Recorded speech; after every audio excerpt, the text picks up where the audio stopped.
Yo, Vin, bro. What is that comment? Last time I came this fast, I became a father. Vin. My man. What is going on, bro? Man came in. You came into the chat with that. That's crazy, bro. That's actually insane. Yeah, that's actually diabolical. How we feel about the Magic beating up the Hawks tomorrow? All right. So from my wait, why are the Hawks? Wait, hold on. What do you mean? Why are the Hawks playing the Magic?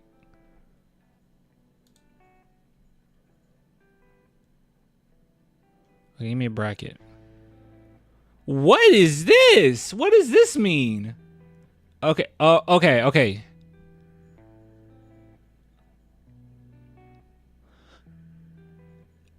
Is it only one game?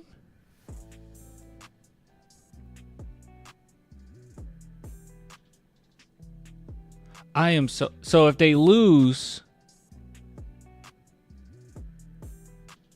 then they have to play one of these two games if they lose. Okay. But if the Magic, okay, all right, I got it. So we need them to lose twice. Okay. So 9 and 10 compete to go against 7 or 8. All right, so they literally have to lose. So what was it where you get to afford to lose twice? What am I? No one gets to lose twice? Or lose, wait. One of these teams, I thought one of the teams was lose or go home. Or win or go home. Oh, it's 9 or 10. Okay. It's 9 or 10. That's right. That's why we wanted them out of the playoff series. Okay. Yeah, we want Atlanta out altogether. Yeah, of course. So we don't need them to win tomorrow. We need them to lose twice. And we're banking on the Bulls or the Heat to win 2 in a row. Oh, boy. All right. Get ready for some anxiety. Blood ended the live. What you mean?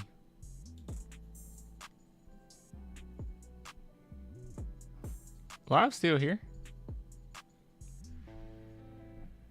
Did it drop frames? No, I didn't drop frames. Internet problem, my bad. No, it has to be me too, because I saw a lot of viewers drop out of nowhere. But I didn't drop any frames. I had to restart. Okay. I don't know what's going on. All right. So Atlanta Hawks. We'll see what happens. All right. So we got quite a few things to go over. Clan, that's my name. Don't wear it out. Did you check the interviews? No. So we got to go over the interviews. We have to go over. I'm pretty sure I had something else.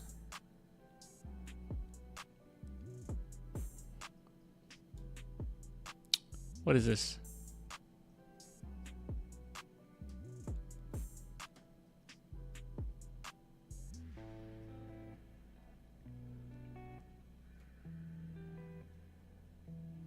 So what do you get overall?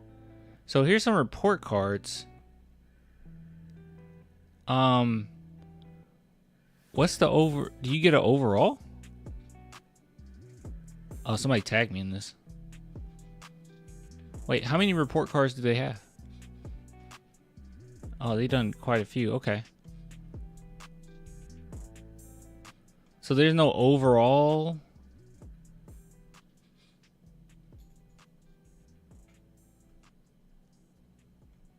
I'm so confused.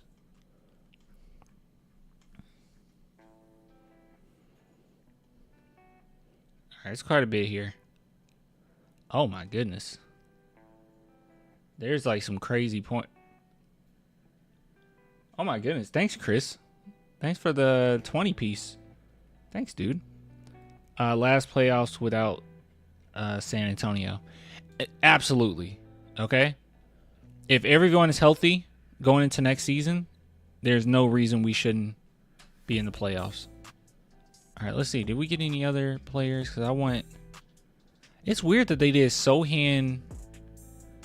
Did they just do a couple from... Are they just doing a couple players from each team or what? All right, well, Sohan's on there. Maybe we'll take a look at that later. Let's see what else I have here. Okay, this is the De'Aaron Fox interview, but we'll get back to that. Jeremy Sohan interview, but we're gonna watch that. This is strange. So a couple things.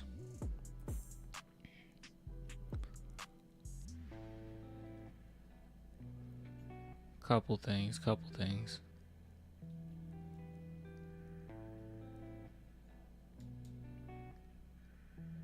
Where is it?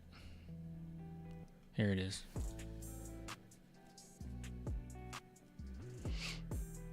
Okay, guys.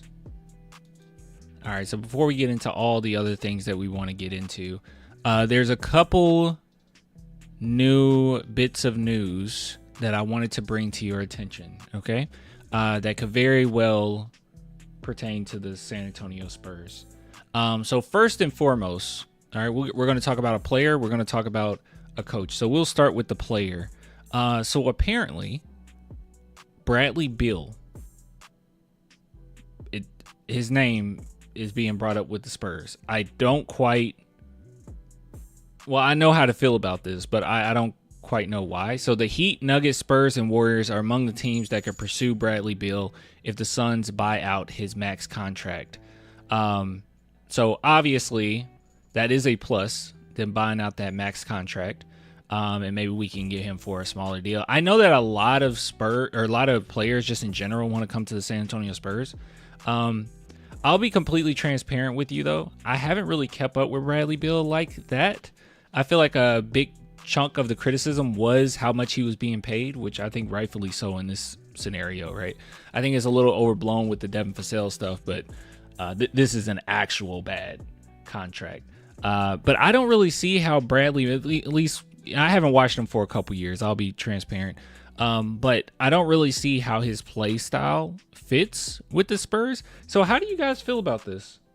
No, don't do it. We better not get Beal. Like, I saw this and grazed over because I thought it was fake. Well, it's Evan Siddery, and he usually is pretty good about this type of stuff. I don't think it's coming out of nowhere. Yeah, I don't think it's coming out of nowhere. So, and it was something else that he mentioned that I wanted to go over. But, yeah. So, just want to get your guys' thoughts on it. I personally don't think that this is a good pickup. I don't think it's necessary. We're about to get two more talented players. Hopefully, the Spurs can get someone else in free agency. I just don't really see why Bradley Beal. Maybe if the price is right, but me personally, I don't really see how he fits with this at all. Nas Reed is something. Yeah, that's someone that you could pursue. I just don't quite understand this one. So just leaving that out there, letting you guys know that the Spurs are one of the teams that came up when it comes to Beal. But you know what? Honestly, I think we're going to come up a lot when it comes to these free agents. Because, hey, we do have, the cap space. We are an up-and-coming team, and so many players want to play for the Spurs. Even players going into the draft have acquired about the Spurs. Probably shouldn't have told you that, but yes. They've inquired about the Spurs. So, I don't know. But this right here, yeah, I don't think it'll be worth it. So the other bit of news is this, actually. The Suns are not interested in hiring Taylor Jenkins or Mike Malone. So that's another team that we can take off the list as far as if we had any competition when it comes to finding another head coach. Now, as I said, there's nothing set in stone yet. I saw a few people a little irritated with like how I don't feel like I've changed my tone on this at all, but just how aggressive I've been when it comes to getting a new head coach. to be honest, like, even though I love Popovich, right? I've mentioned this time and time again. I'm at the point now where, like, as a human, I'm kind of weary about him coaching. I just don't want anything to happen to him. But also just as a fan at this point, you know, I just don't know what we're getting out of it. It's kind of weird because Pop is the best available coach, like easily. He's the best available coach. But there are so many unknowns. The Spurs tried to say, oh, he could be back this season. I didn't think that he would. I thought that would be miraculous if he's able to do that. Remarkable, even. And yeah, it didn't happen. So, and now they're saying, well, he'll be back next season. You know, we have hopes he'll be back next season. I just don't know. It's a lot of unknowns. So I'm just, if everything comes back and they're like, Popovich is fine, he's good, he's ready to go. At the very least, if these guys are willing, I would like to pick up Taylor Jenkins or Mike Malone to at least put on the sidelines, right? Like, those would be my main picks. Me personally, I want Taylor Jenkins more than Mike Malone. Like, it'll be Taylor Jenkins then Mike Malone. I know a lot of people Mike Malone then Taylor, but if we can get any of these guys on the bench, I think that's a W, right? That's an absolute W. So that's what I want at the very least, right? Because it's so unknown. Hopefully Pop does come back. He's fully healthy. He's the man. He get another championship before he retires as a coach. That would be great. But you know, it might be wishful thinking at this point. So anyways, so that's how I feel about that.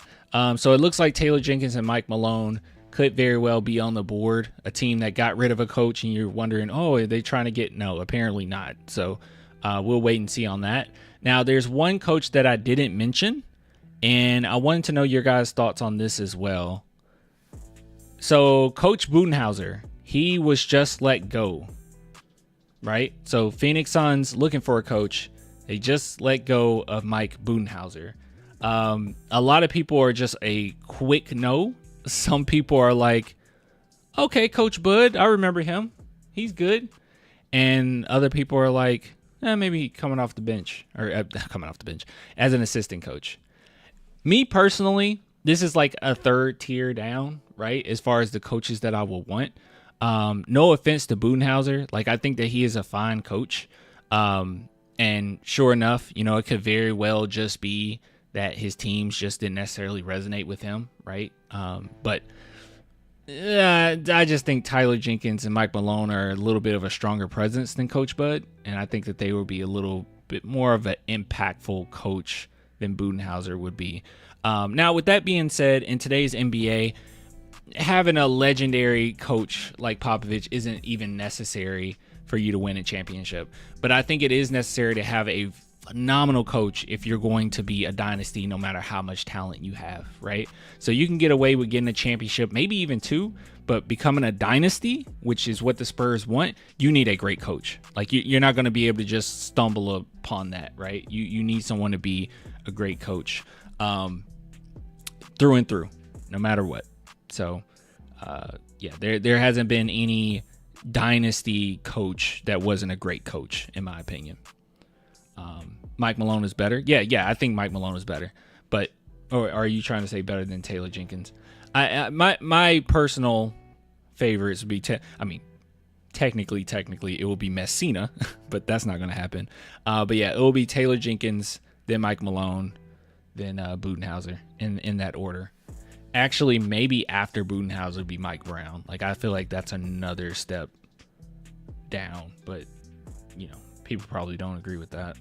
Look, I understand if you don't want KD because he's a bit older. He's KD though. Yeah. If KD wants a ring with the Spurs, then he needs to take a pay cut.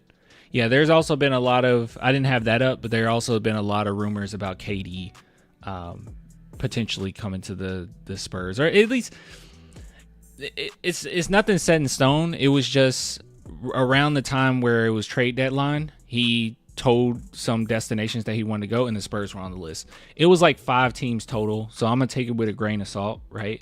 And I also take it with a grain of salt because all the teams that he mentioned were in different stages, so it felt like, okay, you're only picking Spurs just to play with Wemby, maybe. I don't really know what he's going for at this point, you know, because usually teams have mentioned, or players have mentioned some teams, and all the teams make sense for their situation, right? Like, oh, I want to win a championship, and all these teams have a chance of doing that. But no, that was not the case. It was just kind of all over the place. But anyways, so that's the little bit of news right now. Let me know what you think about it. You know, I'll upload this segment a little bit later, and you know, all my YouTube people, you can tell us what you think. Okay, tell us what you think. All right. So guys, we got some interviews to go to. Where would Becky rank behind Malone? Oh, that's a good question. Probably. I'll put her ahead of Malone. I really like her coaching style. I'll put her a tier ahead of Malone. Becky don't rank. No, she ranks. I just don't think she's interested in coming back.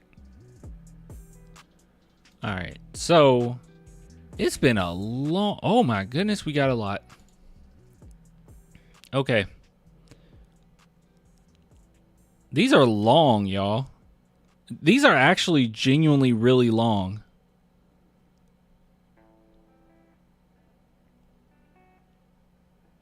We're going to split these. We're going to have to split these into today's. We'll probably go live again tomorrow with the Hawk stuff. Get an update on that. Here, let me look at the play-in tournament stuff again.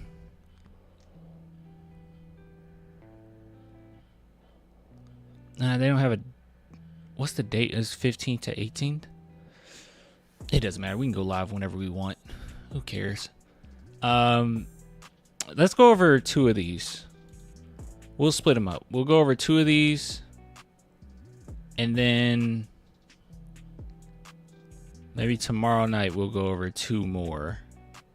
Because this is a lot. So if we could choose two, which ones you want to go over?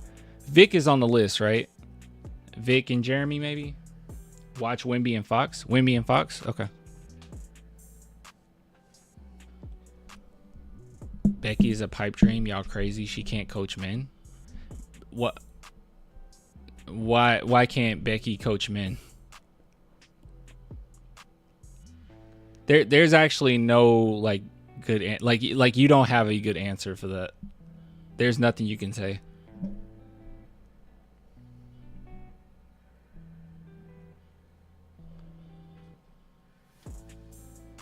Becky did a great job. Oh crap. Clan was waiting for that. She has no experience, bro. She has no experience? You're just full of it. You're just lying. Who was second in command next to Pop? I wonder if you said the same thing about Mitch Johnson when you became interim head coach. Was your first thought, he can't coach men? He has no experience. Or was your thought as simple as, man, coach man, it's fine? You capping, bro. Like, that's all. That's whack.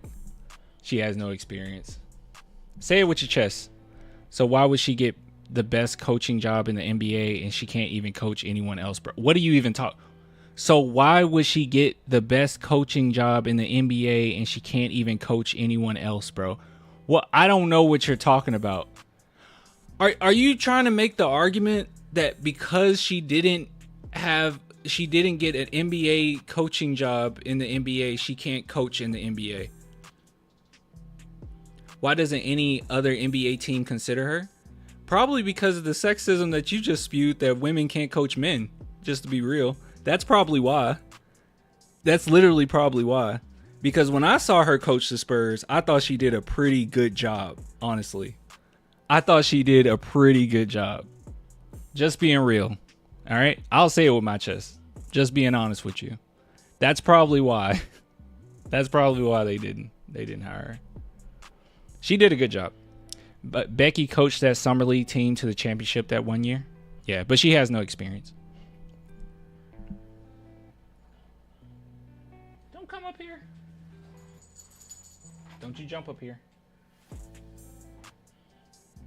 Okay. I think my cat's being good. I don't think she's gonna come up here. All right. Becky a better coach than a lot of NBA coaches. Yeah, she's a phenomenal coach. Would you come up here? She would actually fit the Spurs too because of their culture. I mean, obviously she already shown that she fits. She did a good job with us. She probably would have been the Spurs' next coach if Pop retired when it was her turn. No, that's actually not true. That's such a silly thing. If she was NBA ready, other teams would want her, period. That is not true. That is not true. That is not how that works. That's a logical fallacy, man. Pretty sure I'm using that word right. Logical fallacy. Let's make sure.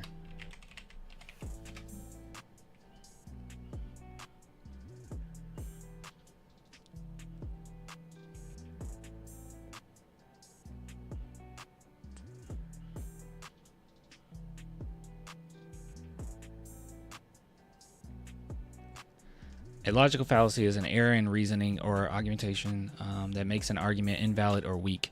It's often used to mislead or persuade without resorting to sound evidence or logic. Essentially, it's a flawed way of arguing that, while it might sound convincing, it's ultimately incorrect.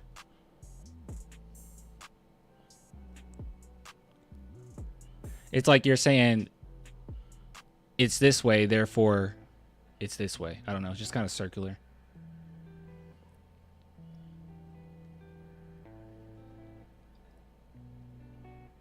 I mean, at one point we didn't have any female refs.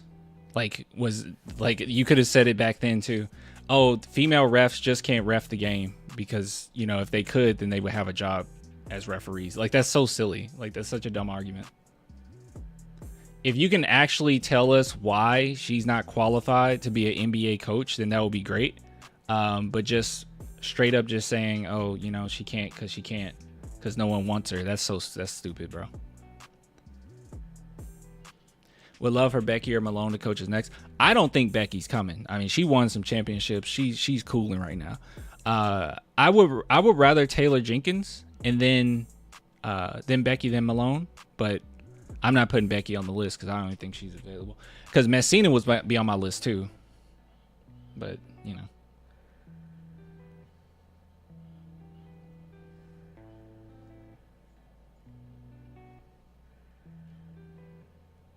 I think Becky should take the Spurs job once the team knows how to win. I don't know. I liked her as a coach. I genuinely did. I thought that she was pretty inventive. Dude, I thought Tim Duncan was a horrible coach, to be real. She was making all the calls anyway. Duncan said that. Like, they did not come to Duncan for anything. But when Becky made the calls, they were good. But Duncan got kind of the credit for it. But he was like, yeah, Becky just did all that. I didn't know what I was doing. I didn't like this. I think she takes the money if she's given the offer. Maybe. Aces are falling apart. They needed to retool, and she still wants that NBA gig. All coaches do. I hope so, David. I hope so, David. I don't know where you got the aces are falling apart part from, though. Yeah, I don't know where you got that from. Yeah, Messina somewhere. Yeah, he doesn't care, bro. He's not coming.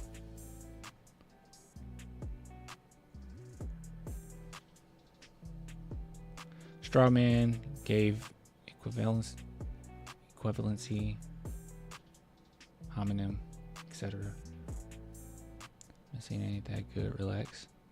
And a lot of people told me like they don't think Messina's that good. I just have fond memories. I think I'm being a little biased.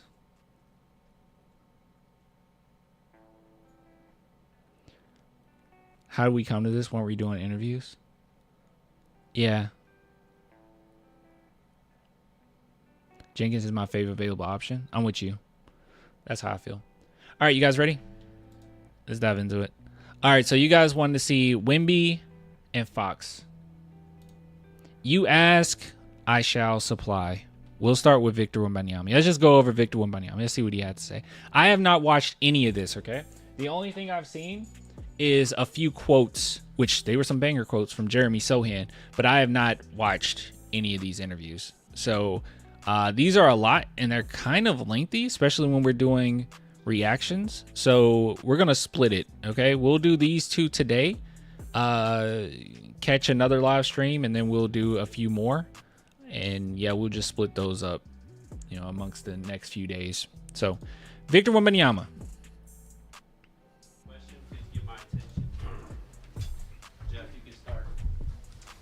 What's up? How's it going? What up? Hold on, I'm trying to see his hair. Yeah. My mom did something like this for me back when I was I middle school? When did I have cornrows? No, I had cornrows in high school at one point. Maybe elementary school. I think I got this design in elementary school. Yeah. But I got cornrows again in high school. It looks dope. I like it. I said all that to say this. Yeah, of course. Yeah. If I say no, you're gonna write bad articles, so I guess I don't have a choice. What you mean? You, what do you mean hairstyle is better but still needs work? What's wrong with it? You can tell he's had it for a little while. It's frizzying up a little bit. The front frizzying up a little bit, but like it looks nice. How are you feeling? Feeling good. Feeling good. I mean, it's good to be with the team. It's good to work hard again. So feeling good. What are you able to do on the court or off the court, or any what physical activity are you allowed to do right now? So I'm able to do like hard work, hard lifting, and also basketball work. But it's all very controlled and light. And even though sometimes I feel like I would like to do more, it's logical, medical direction. So I trust the process and I trust the medical staff. Are you allowed to do any contact yet, or no? Not still do you have a sense what that timeline looks like? These are some good questions. I really want to know this. All right, when do you get to start practicing? And they also need to ask him about playing in the summer. He needs to say, "No, I'm only dedicated to the Spurs." That's selfish of me. I shouldn't say that. You might be able to do that. Kind of course, but it's all, as I said, we're taking our time, and I'm neither late or early, but it's a process, and there's definitely steps we need to reach before that. Big sorry to take. Look at him trusting our medical staff, unlike someone else we know.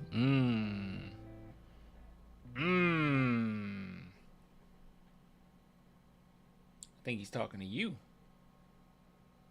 think he's talking to you, Kawhi. Take you so far back, but it has been a while. And going back to All-Star game, right? Yeah. This is the last time you talked to us. What was that whole week? If you could play it again, like the flight back, when did you figure out something was wrong? I'm sure that was a hugely emotional week for you. Just if you could describe that whole process of finding this huge news out. So at the time, I definitely didn't know, But looking back, I did feel a certain way, I mean, I wasn't in the best shape ever on the All-Star game.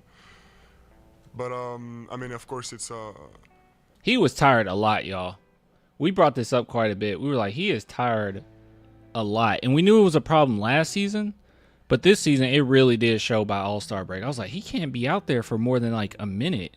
He's trying to go all in, and he just can't do it. And it was worse than even when he was in the Olympics. It was way worse. It's something really hard, and I'm not gonna lie and saying it's easy, but I am gonna say though I was ready for it because it's part of the my job to be ready for injuries and such. So by no means it was easy to learn and to process that, but by no means I was not ready. I was I think I did, and I'm still doing the best we can do, taking care of my body, trusting the incredible work of the medical staff. But it's I think it's something that I'm sure it's something that I'm going to use to grow up and get better. Share where you were when you. Surprised he still plays so amazingly, like 50%. Man, I don't want to say that Wemby is what ifs, because he's not what ifs. But yeah, it's been like this for the past 2 seasons where we're just like, he's so young, what the heck is he going to become? Because he'll have performances where it's like, effortless. Like he'll have 30 points. You don't even know how he got the point. He was like, when did he get 30? He'll have 10 blocks, and we're like, we're already at 10. Like it's so impressive, and yet he has so many drawbacks right now.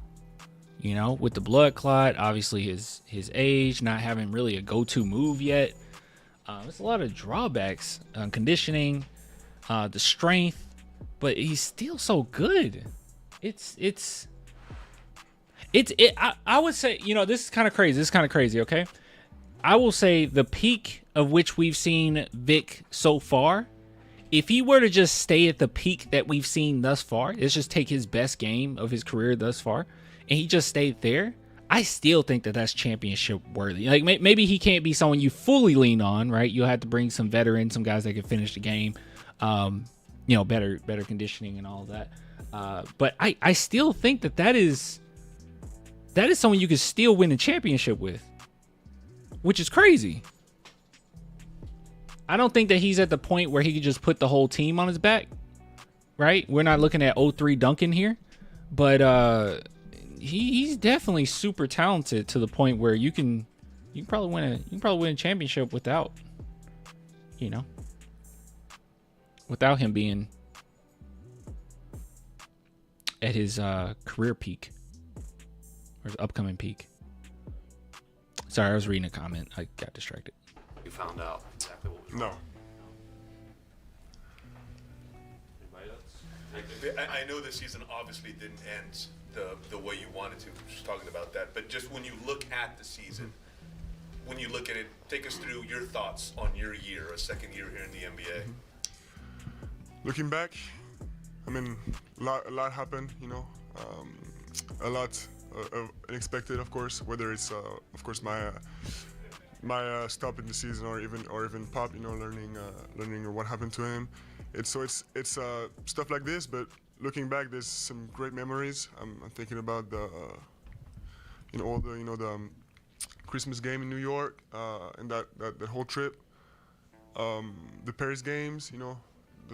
Those are all incredible memories, and there's even more to remember about that season. I mean, all the LA situation, we're there for a while. I mean, but I said before, it's all about adaptation. So we adapted, and I think we can. I think my teammates really showed some incredible things in the past months, and really built for the future. And I mean, I think we probably have a big reward for that, because I think Steph pretty much, you know, did the job to getting Rookie of the Year, and if he does the job tonight, I think he's got it unlocked. So it's we still get some incredible memories and incredible rewards for that season. Along those lines, Vic, you know, Steph having the year he did. Just to think this is the worst version of Steph Castle we'll ever see. Yeah, it's kind of insane, right? You got Fox in the mix now. Yeah. Just, I imagine there's a great source of excitement for you heading into the season in terms of what you could be next year. Of course, and I'm not gonna expand on that too much, because it's all remains to do for me. But it's I'm hungry and. So true. Worst versions of Wemby and Castle. They're gonna be Wade and Shaq. You could have said Kobe and Shaq. Why did you go with Wade and Shaq? I mean, Wade was at his peak. Shaq was great, but he wasn't Shaq, you know? I will be ready. How have you stayed positive through all of this? I think it's all about perspective. All the attention I got from the incredible people here, incredible at their jobs, but incredible persons too. You know, from my visits to the hospital and such.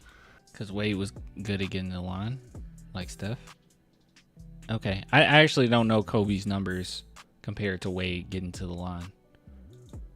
I think I got as good as a care as you can get as a patient. So I'm looking back, I'm really lucky.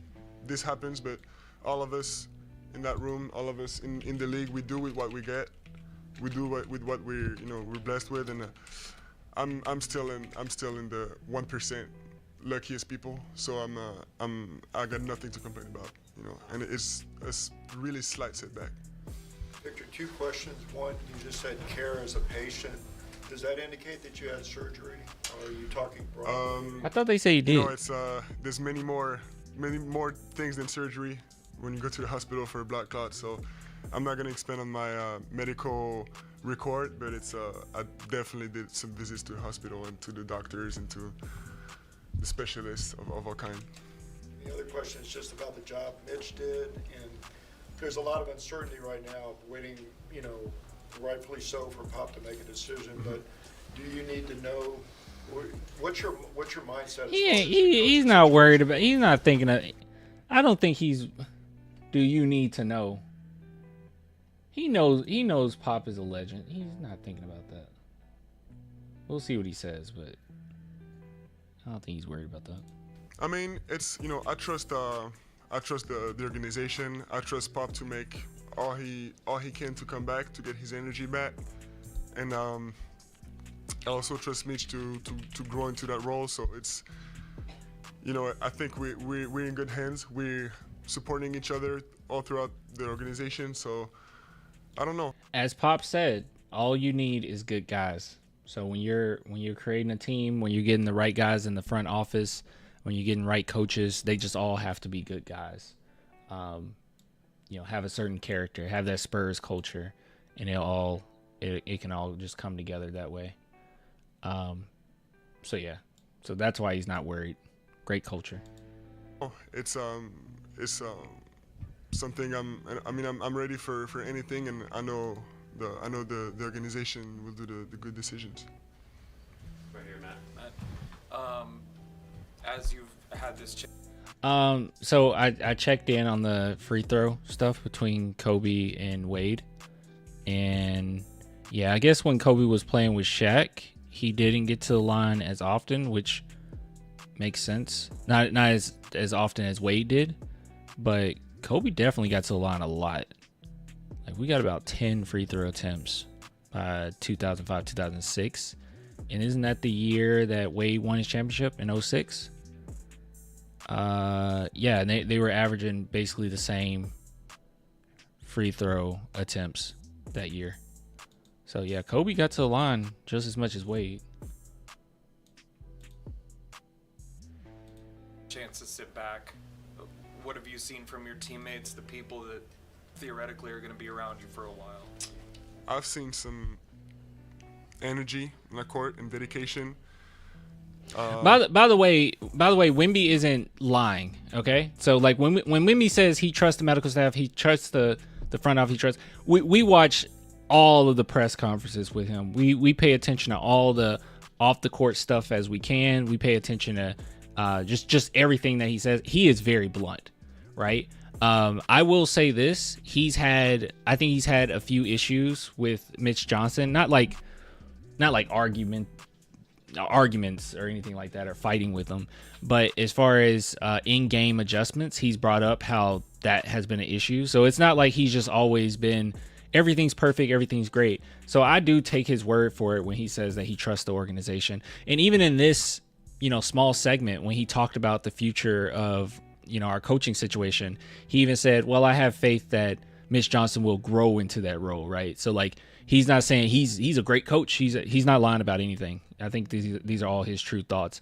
Now he can phrase it, very eloquently and make sure that it's professional. I want to say politically correct, but that's not the right term. I just think it's professional the way he going about it, and but he's also honest, right? He seems like a really great communicator, more than likely. Yeah. Clan the fact checking fan. I just had to check. It looks like it was the same. Yeah, but Kobe was alone. He had to. Yeah, but even when Kobe was with Shaq, look, even when he was with Shaq, he wasn't alone. They had a pretty good team. After that, hold on, let me go to. Let's see. Yeah, even when he was with Shaq, he still averaged like 7 to 8.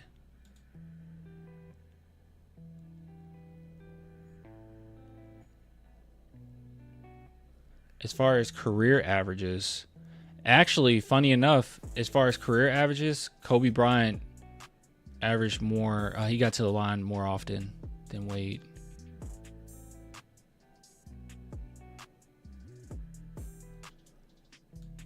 I mean, you could also make the argument that Wade had to get to the line a little bit more, even more so, because, I mean, Shaq wasn't Shaq. But, I mean, I'll admit that was his bread and butter because Wade couldn't shoot, right?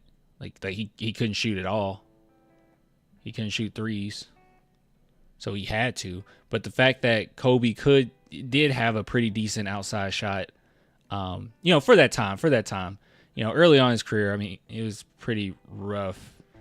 But he had 37.5% that year. But we all know that Kobe wasn't like the best outside shooter in the world. But he did take far more than Wade.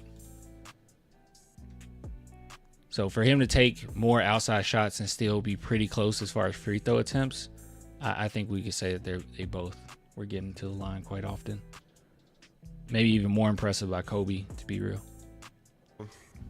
That has grown throughout the season, and at some point I even felt like, damn, I wish we played like that when I was there, because I'm willing to do, these guys they do dirty work, they sacrifice for the team every single game. Of course, we always think about the guys like KJ or Blake who are just machines, give 100% all the time, but the whole team embrace that energy, and I'm willing to show that I'm ready to do that too, and because I'm willing to do the dirty work just as they do every night. Wemby, if Steph Castle wins Rookie of the Year, what would he can't be too? Yes, not Wemby doesn't need to get too excited by the end of this year. Because I think a lot of times when you get close to the end, you can get a lot of teams off guard. But there has been some really great showings with Wemby not on the court that were impressive. So, would that mean to you personally as a winner of it yourself? It would mean, the first thing I think about is, Rookie of the Year, you got one chance to win it. After that, it's over. So it's a big milestone, and I'm really proud. First of all, I'm really proud of Steph for what he's done in his adaptation in the league and his growth. But I'm really proud of my teammates for, also giving him the chance to do that, being good teammates, good friends, creating I just think Castle plays more like Wade than Kobe. Oh, yeah, I can see that. An environment, because it's never a one man's job, Just like the organization and my teammates and the staff did for me last year, they did the same for Steph this year. Would you encourage Chris Paul to come back for another season? No. Of course. It's without a doubt, yeah. Going back to February, were you just shocked when they said out for the year?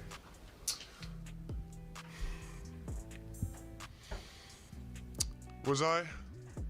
I don't know. I mean, I had symptoms, so I kind of looked into it before. I wouldn't say I was shocked, but to hear it from the mouth of a professional is different than to imagine it for sure. Have you ever heard of deep vein thrombosis before you had it? Mm-hmm. You did? Yeah. That's one of mine. Just big picture. Wemby just knows everything. How old is he again? Isn't he 14? Looking at the expectations you had for your career in January compared to what they have now. January, though?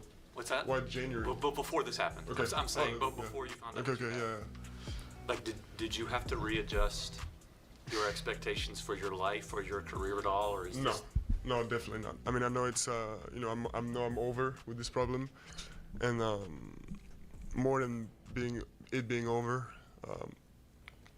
As I said before, it's something I'm going to use, and I think, unfortunately, most of us need something like that to happen to them to realize some things, and it's going to be, in the long run, it's going to be good for me. Thank you. Take a couple of French Maxime. Well, and right there, 14. I don't know. He might be 6. I think the Spurs put him in a lab after the Kawhi Leonard situation. This is ridiculous. This is absolutely ridiculous. We are so set. I know that we were excited last season going into this one, but now it feels like we're finally getting there. We're finally at the point where we'll get to see some winning basketball, right? Like this season, we had a little bit of winning basketball, but I mean real winning basketball. I'm expecting playoffs next season. And we can actually be excited about it. Will we go that far? Probably not. But I can be excited about it. We have the opportunity. We'll have the opportunity. We'll have the chance. And that's all you ask for is the chance. It's going to be a lot of fun, bro. I'm genuinely looking forward to it. CCC, yes we are. Yeah. Well, that was good. That was nice. He gave us a little insight there. But hey, positive as always. That's just who he is. Positive as always.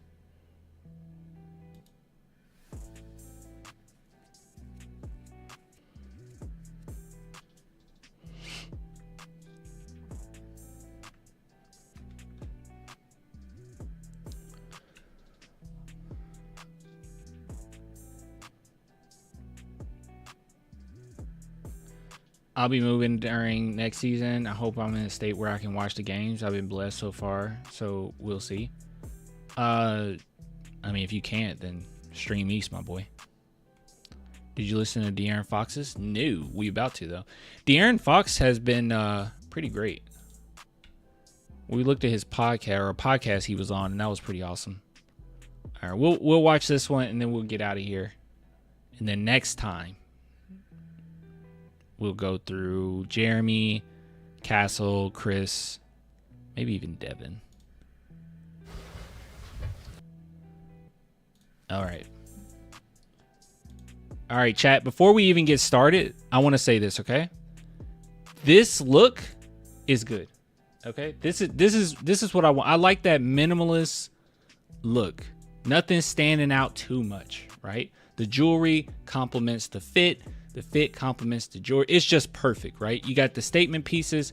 And in this texture, it just looks like a really good texture. I want this shirt. This man knows how to dress. I'm going to be real with you, okay? He knows how to dress. Fox fits B5. It's superb. Clan the Fox fan. Hey, De'Aaron. It's perfect. Start out by just giving us an update on where you are at physically with your hand. Yeah. I'm about, I think almost 4 weeks post-surgery. I should be cleared in another 8, but I'll be able to start doing like basketball stuff, I think in the next 2. So it's definitely progressing. Got the Did he say 2 weeks? That's like 2 weeks? Out, womb's closing.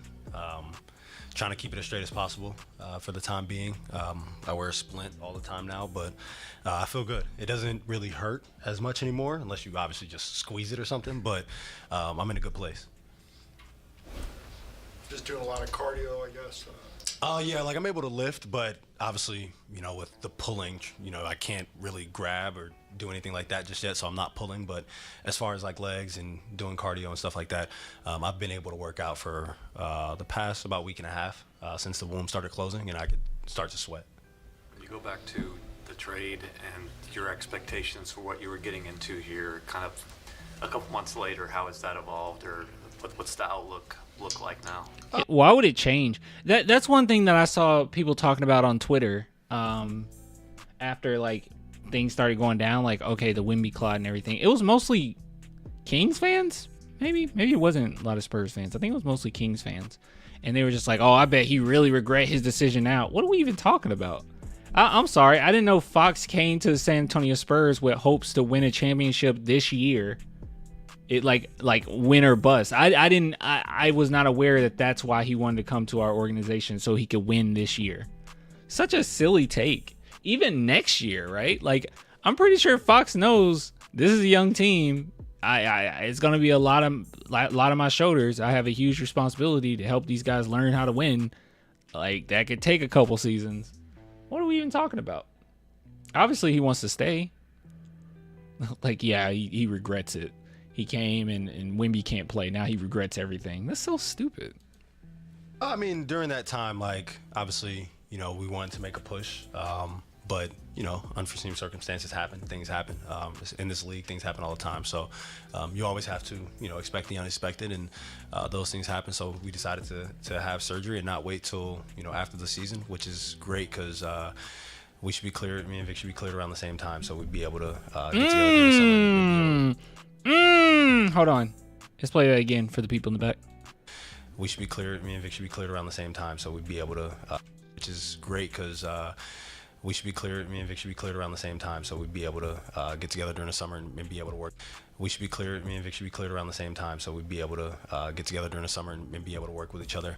But with this group, just being able to go into the offseason on a strong note and knowing that we have some things to build for towards the future, and we want to get together as much as possible. Perfection. We want to start working on those things, and obviously we want everybody to be fully healthy when we do it. Speaking of the future, what are your thoughts about it? You got Steph. You saw what he did as a rookie, and then Vic coming back. Yeah, I mean, definitely excited. Like I said, man, just wanting everybody. I am hurt, guys. I am hurt that Sohan never comes up in these conversations. I am hurt. It's like the players will talk about how important he is to the team, but like the media, he don't get brought up, man. You guys remember when they talked about, or when they did that graphic as far as look at the new Spurs, and they literally had the starter not in the starting, rotation in the graphic. What are we talking about? What are we going on about? So silly. To be healthy and being able to get, especially the core group of guys together, I'm not Biden caps. It's definitely a big thing for me. And obviously these guys are young, but I feel like, and the organization feels like guys are ready to win. And if you can open up that window for as long as you possibly can, that's always the goal. You plan on having them over to the crib? Because I know you got a basketball. Yeah. I've talked to some of the guys, and guys want to come down and be able to work out together. And obviously there will be times where everyone's here in San Antonio, just being able to get some workouts in. But like I said, man, just being able to get together as much as possible. Obviously, guys, go their separate ways and do their own thing for a bit. But just getting together a week or 2 weeks at a time, for, get together 1 month and see each other the next month is always good. Just being able to build towards the future. Sign your name to a new extension this summer? Yeah, I would hope so. It's funny, I actually asked CP if this was the first year that he was ever a free agent. And yeah, that was like the first time he ever walked into free agency. I haven't yet, and I really don't know if I plan on doing it. But like I said, man, I'm excited about what we're trying to build here. What kind of answer was that?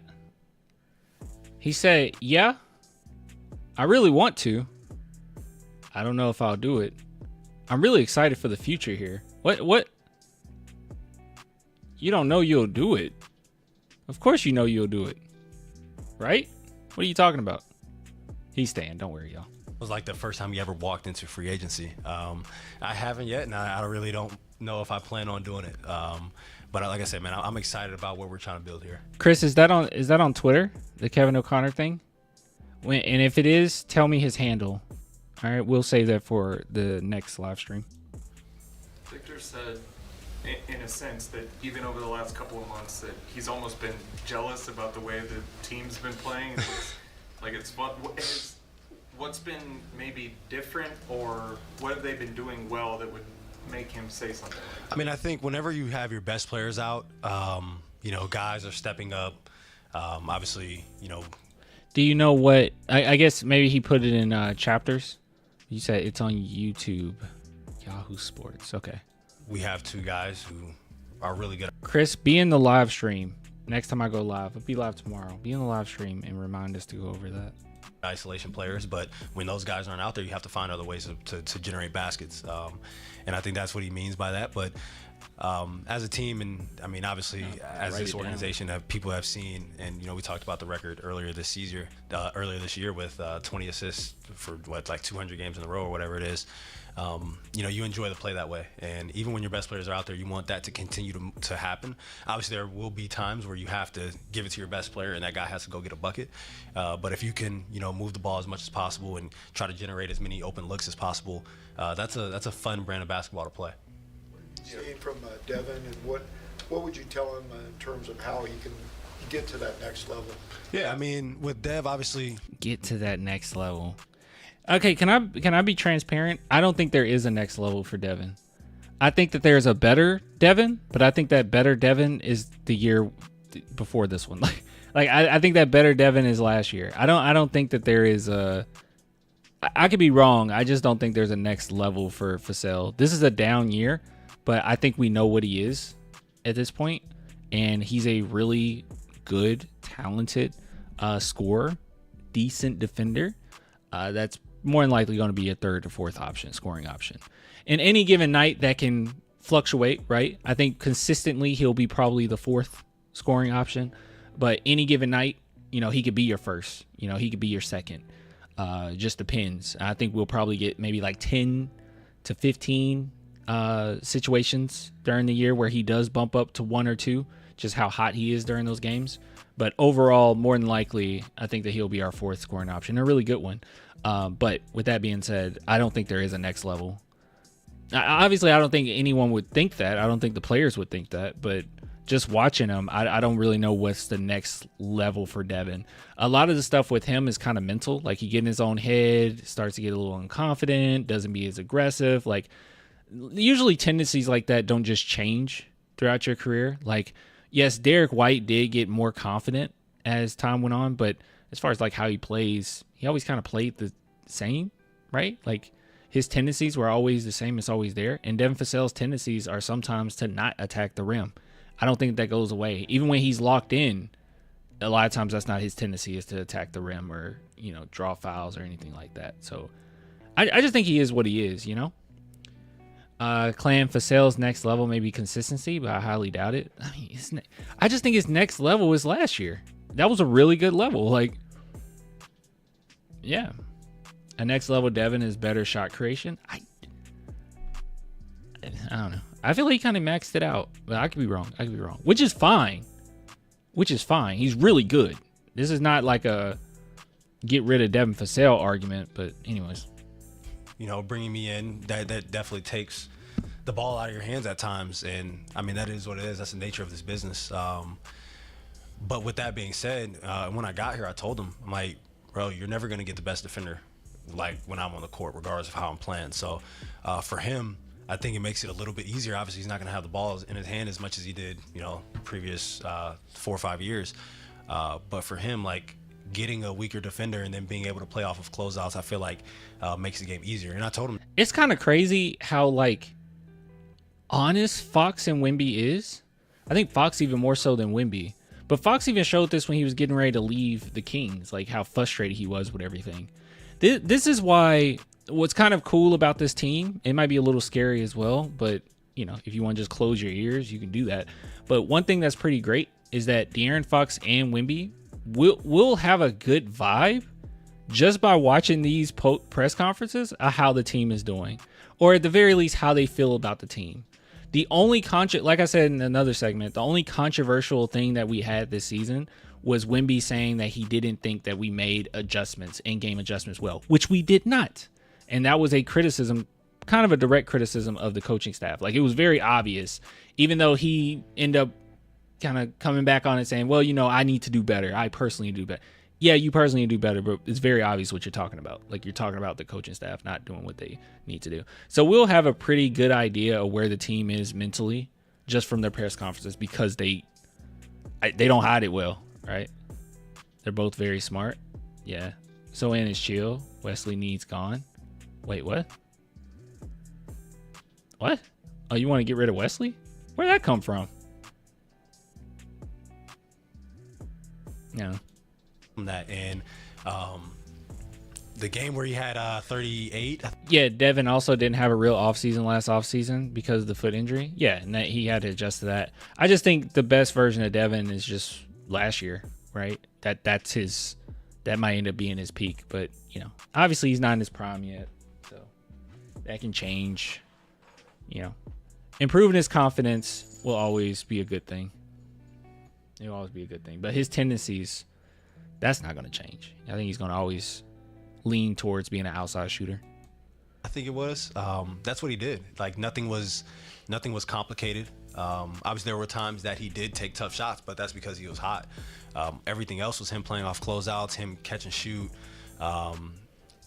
catching it. They close out hard. He's getting to the basket. Like, it makes the game a lot easier. And like I said, when everybody's healthy, we're able to get this group together. That's why I think we could be extremely good, because we've had guys like he signed an extension. I don't know if I'll do it yet response was. He's doing it. Keldon, who's averaged 20 plus in a season. You're getting guarded by one of the two best defenders on the team. And when we're all out there, they won't be able to do that. And then just being able to get those games under our belt, and then being able to get a summer of working out with each other, I think the sky's the limit for this group. Since joining this group, De'Aaron, have you, and especially this last month of kind of observing, anything stick out to you in terms of how the guys are different than maybe before when you joined this team? I mean, just being able to sit and watch, like, you kind of see what we struggle with, what we were good with. And I think some of the things that we struggle with, I think, are the things that I've excelled at. I don't think we touch the paint as much. I think when Blake's got in the game, he's done a great job at it. Dude, that's what I said. My main argument for, because someone asked in a live stream, like, would I rather have Malachi or Blake? And I chose Blake. And it's not because I think Blake Wesley's upside is just so much greater than Malachi's, because I do think that Malachi does have a bigger upside, only because of how good he is with the ball in his hands on the pick and roll, and how skilled of a shooter he is and whatnot, and teams will kind of always use that.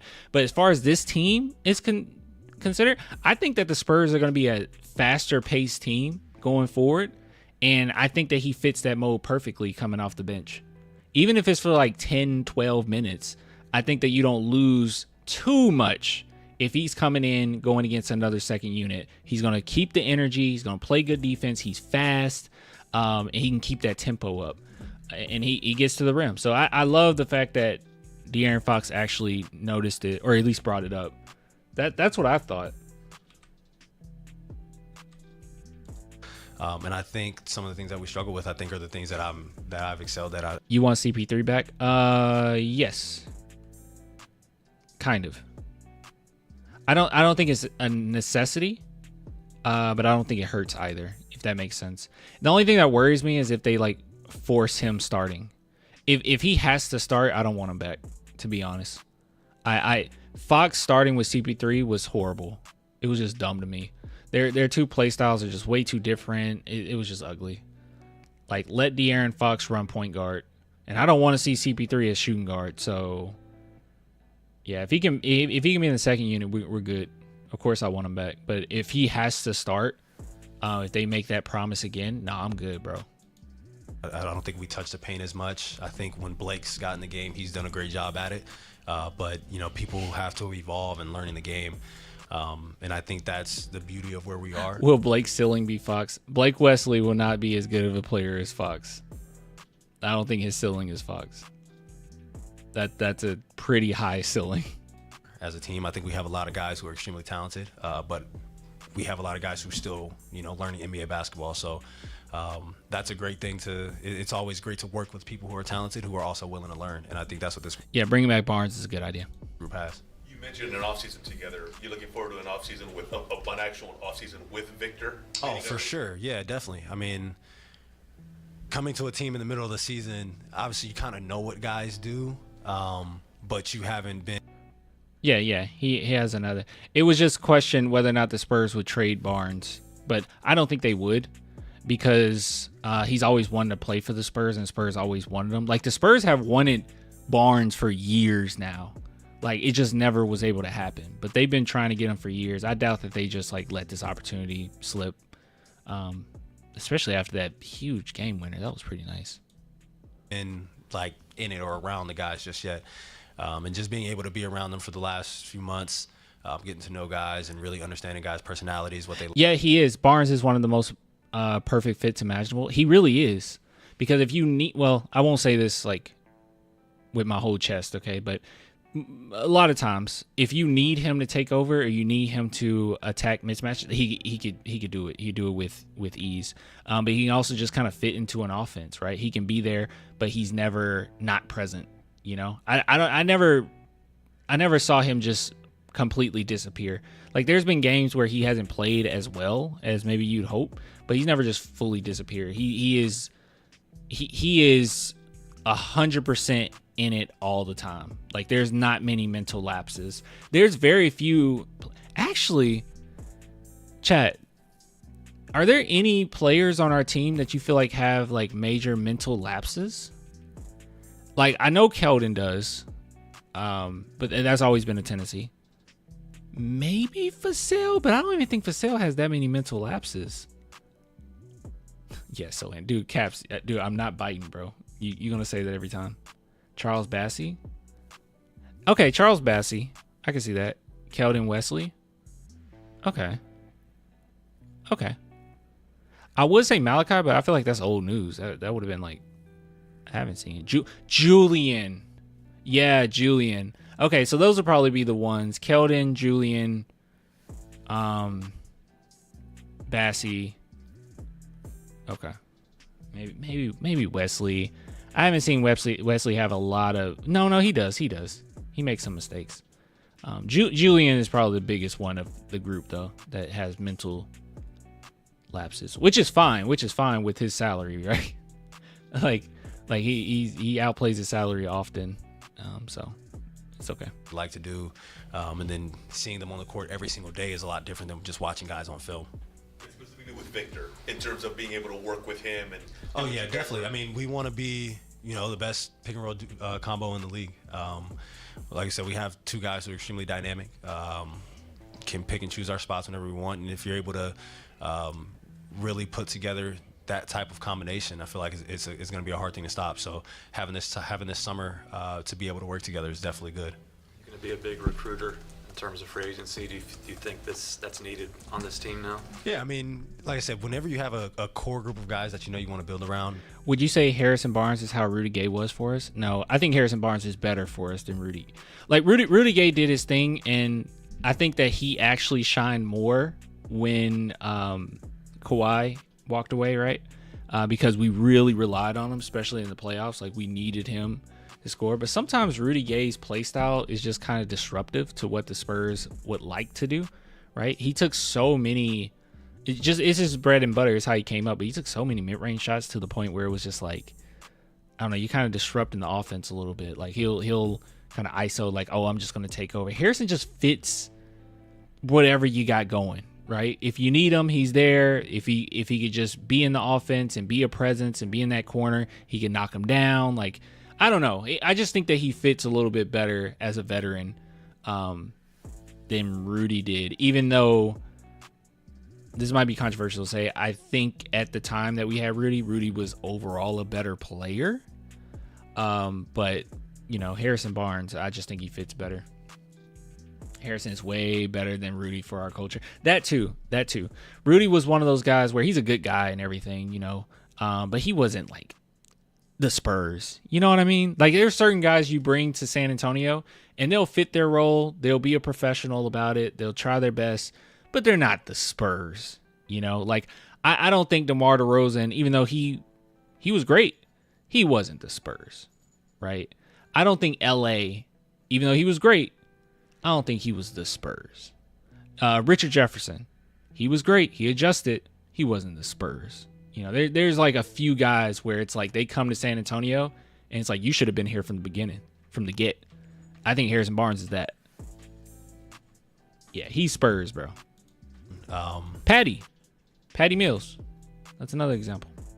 I'm not saying the rest is easy, but it makes your job a little bit easier.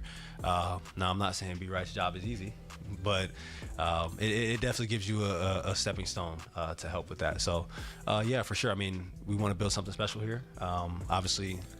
All right, everybody that has earrings, what style do you like? I usually just get moissanite. I don't even worry about getting diamonds. I just get moissanite. I like moissanite. Sometimes dangling earrings are cool. I haven't worn a dangling earring in a long time, though. What's your vibes? What kind of earrings you like? I don't know. I've been staring at them. I think they look nice. I think they're diamond, though. This organization has won in the past, and they're expected. That's an expect. Marco Bellinelli was really good. Obviously, he was really good. I mean, he tattooed the Spurs on his body, man. Oh, yeah, George Hill. George Hill was the Spurs, yeah. To have, and, we want to be able to live up and exceed those expectations. tough circumstances. Pau Gasol was a guy that wasn't the Spurs, right? But he tried his best. He tried to do what we asked of him, but he wasn't really Spurs. David West is probably an example of that as well. You know, I miss Corey Joseph. Corey Joseph, well, I don't know. Corey Joseph, it's like so much praise for Corey Joseph, man. And then I'll compare him to another player on our team, like currently, and they're like, no, I like Corey Joseph more. There were actually people arguing with me earlier this season saying I would rather have Corey Joseph than Devin Vassell. What are we even going on about? What? Boris Diaw? Boris Diaw was the Spurs. I can't imagine him. To be the Spurs, I can't imagine you with another team, right? I just can't fathom it. Harrison Barnes, after these couple seasons, we're gonna forget that he was on the Warriors. Like we'll forget. We're like, what? He was on the Warriors? Kawhi. Kawhi's a tricky one. I thought he was the Spurs. He's a Spurs. He's the Spurs. It's I just want to think that Uncle Dennis pulled the strings there. Clan, I miss Primo. Chill. Oh, just kidding. Okay. Oh my goodness. Chill. I thought Primo was the Spurs. White is Spurs. Derek White is a Spur. Yeah. Can you talk about just the job that he's done? Castle, yep. yep. Able to kind of keep everyone calm despite Trey everything Jones, that's going yep. on. Yeah, man, it's an extremely tough thing to do. One, I've been through coach firings before. Now, this is definitely something that's very different, but because of the way that that happened with Pop, but you don't want stuff to just fall off of a cliff once things like that happen. And I think he's done a great job. Of Wesley not a Spur. What makes you say that? No reason not to think that. I think he definitely is. Keeping that up, keeping the spirits high, keeping the team together, keeping the locker room together. And I think everybody back there respects Mitch. And I think he's been awesome ever since I've been here. The first day that I got here, we had a short meeting, just us two together. And I've had a blast playing for him. And I think he's done an excellent job. I mean, obviously, especially with a young team like this, it's hard. We don't know who's who. Honestly, Wemby can leave us. Don't take it for granted. Well, the difference between Wemby and Kawhi was so quiet about everything. Like, he was so quiet about everything, where it was when we got the news, or I remember when I first heard the news, I was in disbelief, not because Kawhi would do this, but he wouldn't do this, but I was more in disbelief because we just don't experience that. Like, stars just leaving. But we didn't know enough about Kawhi, and obviously even his teammates didn't know enough about him, right? Like, they even said, like, yeah, I don't really know much about Kawhi. Like, he just comes in, do his job, go home. Like, there was that rumor that after he won the championship, he had the trophy and he just left in an empty apartment or something. It was like, who are you? At least with Wemby, not saying we know him personally, right? Like, personally, he might be a jerk. He might be the worst person in the world. But as far as the vibes that we get, he's very open. He's very honest. He's very truthful. When things have bothered him, he said it. He said it in a professional manner, but he says it. So I don't think if things go downhill with Wemby, which it won't, I don't believe it will. But if anything were to go downhill, I think that we'll at least have like 2-3 years of preparation for it, right? Like, we'll see the signs. Kawhi was just like, what the heck?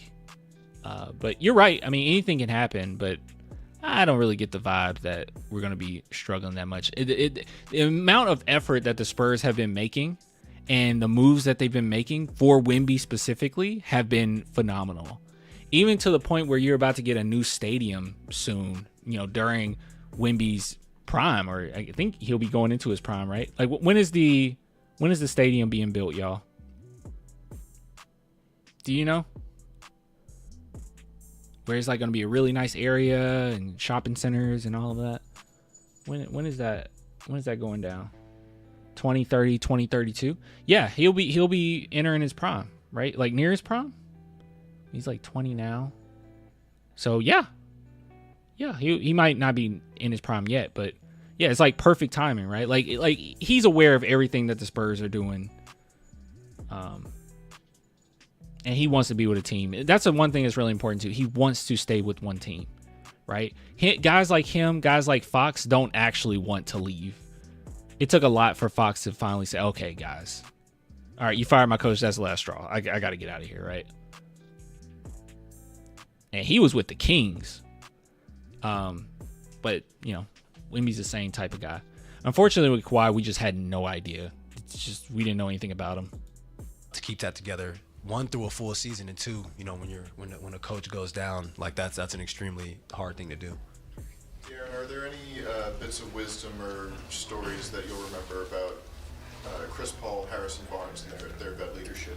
Yeah, I mean, with CP, man, I think everybody knows how smart he is, but like once you're around it, you see it every single day. You view it a little bit differently. Like you're not viewing it from a fan's aspect anymore. You're viewing it from a teammate, from a guy that is around him. Like it's been a great thing and a beautiful thing to watch. And obviously with his age, and he's not the biggest guy in the world, but the fact that he's been able to play for so long and really affect the game is just a testament to everything that he's done over the years. That is incredible that he is so short, but yet he's still impactful and very difficult. You have to be extraordinarily smart to survive that long. In the way that he works. I've been with HB for a long time, so I don't have nothing to say about HB.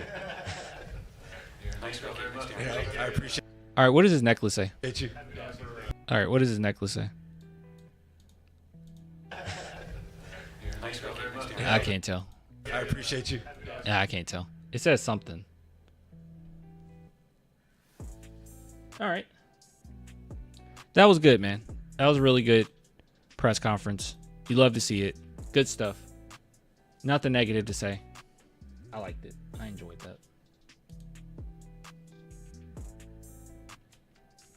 Poppy? That's what it says? That's why everyone loved Yuki, since he's short, he's relatable. Yeah, that's true too. But just being able to survive this long is crazy.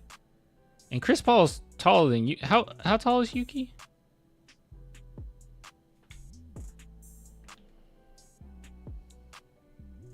I think Chris Paul's taller. Chris Paul's like... Oh, okay. Oh, never mind. It's in cursive. Ah. What does Poppy mean? I guess that's a... I don't know. Maybe that's a brand.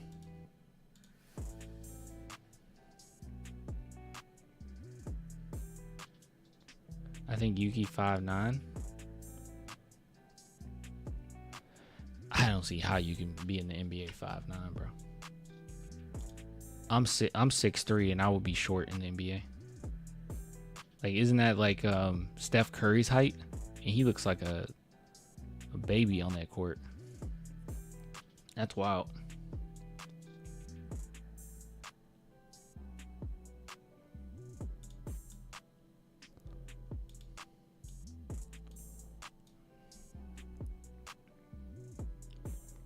You're taller than the average. What's the average male height in America? I'm guessing 5'9". 5'9"? Okay. 5'9" or 5'10" is average. What about so that's the male height. What about the female height? What's the average? Maybe like 5'5"? 5'4". Dang. 5'5" female. They're short, man.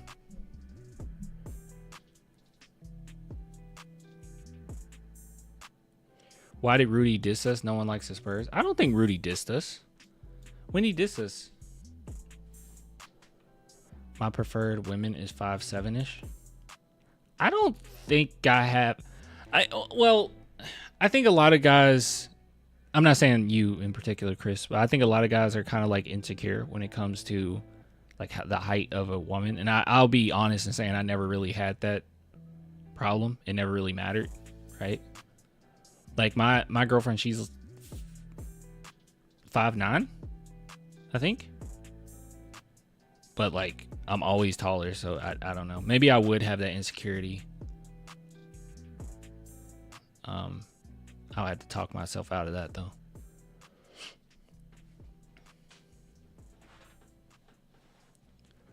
I love a taller woman. It's like Mario and Peach. If you're tall, it don't matter. Yeah, usually it don't. I just never thought about it. That was just something I never thought about it. I never really had that specific insecurity. Clan shares some of that height with his gang. You know, the funny thing about it is, like, I don't think a lot of women care as much. I think a lot of it is projection. I think mostly guys care. Women mostly just want you to be cool. Like, are you kind? Like, genuinely kind. Not like nice guy kind. Like, oh, I'm being a nice guy, but I want something out. Not like that. Or why do nice guys always finish last? That type of person. No one likes that type of person. But I think mostly they just want you to be cool. Have good vibes. Be nice. I don't think they care as much. And if they do, they're pretty lame. Like if someone's like, my guy has to be 6'2", 6'3", or whatever. Like, if you're not, I see you as lesser than or whatever. That's whack, right? That's whack. But I get it. We all have biases. Society kind of push our brains that way. At one point in history, that didn't matter. At this point in history, it does matter. You know, same thing with size of people and. Depending on what society you're in at the time, I guess.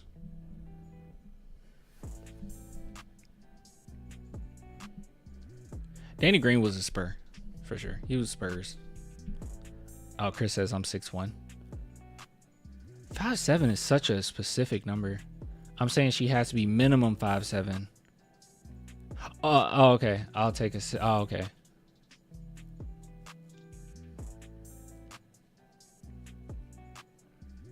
Yeah, it's one of those things where it's like, if I had a checklist like that would be low on the check. Like, I just wouldn't. Who's your favorite Spurs player not on the Spurs anymore? Well, I mean, that plays for someone else, you mean? Derek White. My favorite ever is Manu. Is that what you mean?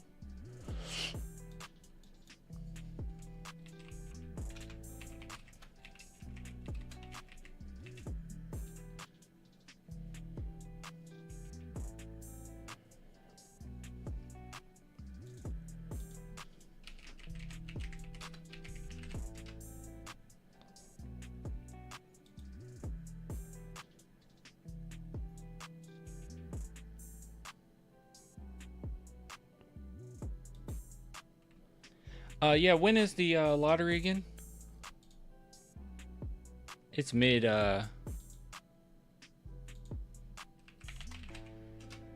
it's mid-May, right? May 12th, okay. In a month, okay. Would you put Iceman over Manu? Would I say Iceman was better than Manu Ginobili? Probably, yeah. You said nope? You don't think Iceman was better than Manu? Ice was better? Oh, okay. Yeah, I would say Iceman is better than Manu.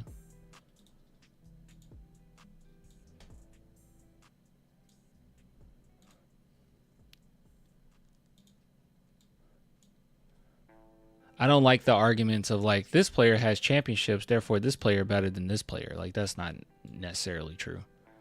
I feel like when we're talking like, to a degree, if we're saying like same talent level, and even then you still have, some opportunities or whatnot, like who had the better opportunities and things have to fall a certain way. But for the most part, it's a bad argument.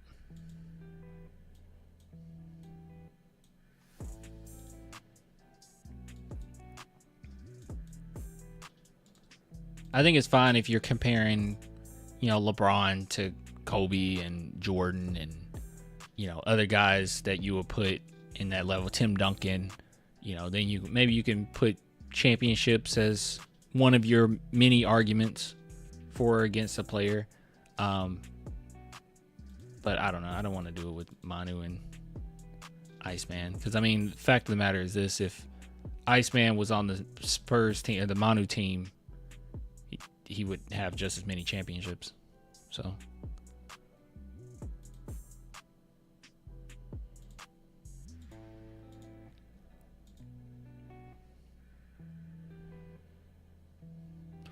Iceman was the Spurs' first true superstar. Yeah.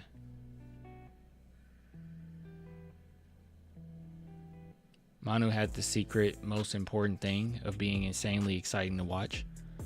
It's like crazy how exciting he was to watch, and then you look at his stats and you're like, really? Because when you used to watch him, you remember how impactful he was. But stats just don't always tell the story, man. It's actually shocking. Like, his stats look unimpressive. It's like one of those you had to be there moments. Luckily for us, you know, everything is documented. There's videos everywhere now where you can easily just go back and watch those moments. You don't need somebody saying back in my day. You know, you can just go see for yourself how good he was.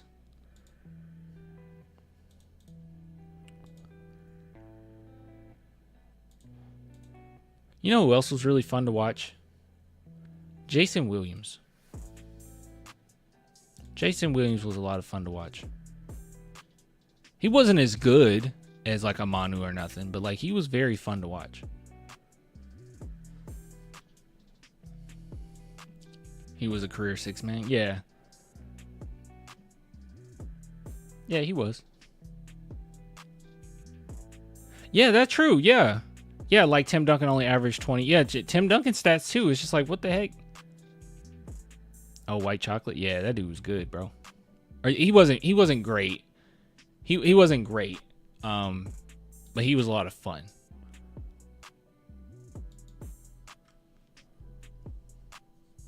We don't have many like players that just specialize in the trick passes nowadays. Every pass from him was like a trick pass.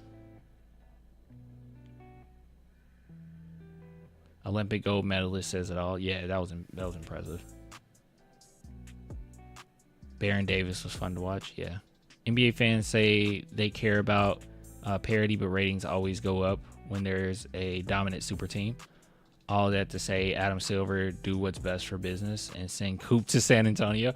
That was a really funny way of getting to what you really wanted to get to. That's true too. Now that you mention it. NBA fans, but I don't want it to be forced, you know, just let it naturally happen. But NBA fans like an enemy. They do. They like a villain. We all like a villain. But it's not fun watching a team and just knowing they're going to get to the finals. I do enjoy the process of getting to the finals more, but last season finals were pretty uninteresting. But yeah, everyone likes a villain. And super teams are undoubtedly villains.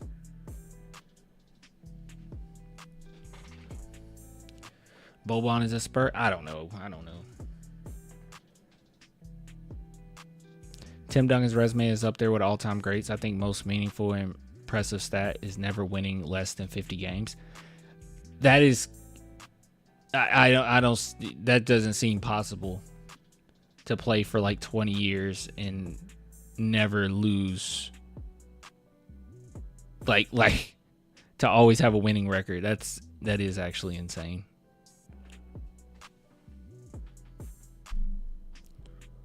Steve Nash was fun to watch.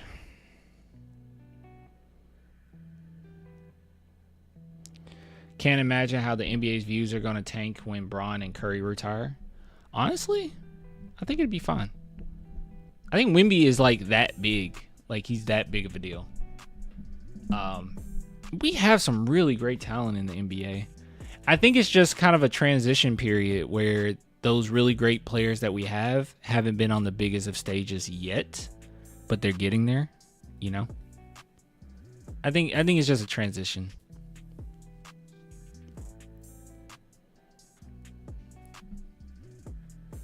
I loved watching Kobe and hated at the same time because he killed us so much. Kobe was the only player I've ever been afraid to go against was Kobe. I don't have no like weird bias against like for or against Kobe. Like I didn't really care for Kobe that much. Like my brother was a fan of Kobe. I didn't really care for him. But he's the only player throughout the years that I've genuinely been afraid of going against. He was just that much of a killer. I never was really afraid of LeBron. It always seemed like the Spurs could figure something out to make him less, least effective than what he would have been. Like they always had him frustrated at some point, and his brain would, venture off somewhere else so he can disappear in a game here and there. I was just never that afraid of LeBron. Kobe was one I was really just petrified. Do you yell Kobe when you shoot a basketball? Yeah. I throw something away in the trash can. Kobe. I remember so many games back in the day thinking we won and Kobe ruined it for us. He's just so scary. And I'm not even talking young Kobe. Like you're talking like the glory days of Spurs versus Lakers. Bro, I'm talking when he had Dwight Howard. Like I was afraid of Kobe. I didn't want to see Kobe in the playoffs. And then he ended up getting hurt. I didn't want it to go down like that. But I did not want to see him.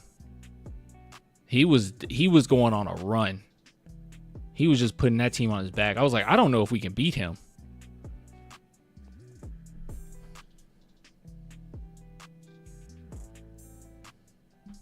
NBA has made LeBron who he is, but we're not ready for that conversation.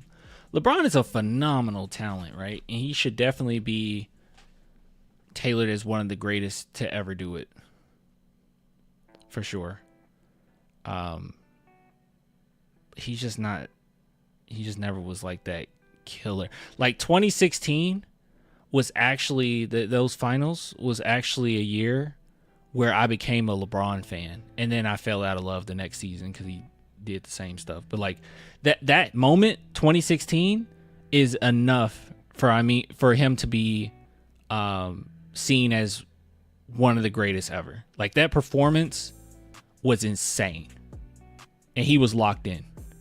He was breaking the Warriors had a better team, but he was breaking them down psychologically, bro. His whole team was just getting at them. He was just taking them out one by one psychologically. He was locked in. That was great. Now that was great. That's peak LeBron right there.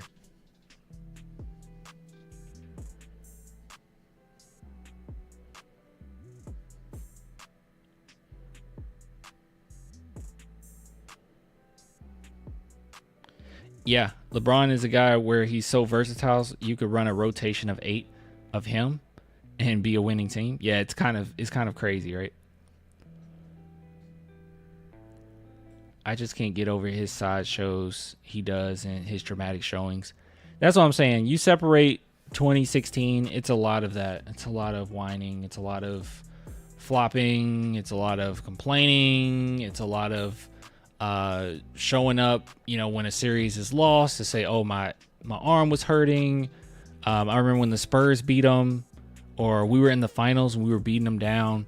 He went to a press conference. I think they were down at the time like 3-1. He was like, hey, it's just basketball. You guys take it so serious. It's just basketball. Like that type of stuff is so irritating. It seems like a lot of stuff with LeBron is to protect his brand, and it just gets exhausting after a while. That's my main issue with LeBron. It's just always to protect a brand. And he also ruined Space Jam. Space Jam sucked. Playing 2004 Lakers super team and 2013 Miami, my most hated super teams. Ooh, yeah, 2013 Miami irritated me. I would say I hated the Warriors super team more than any other super team. When they added KD, that was infuriating.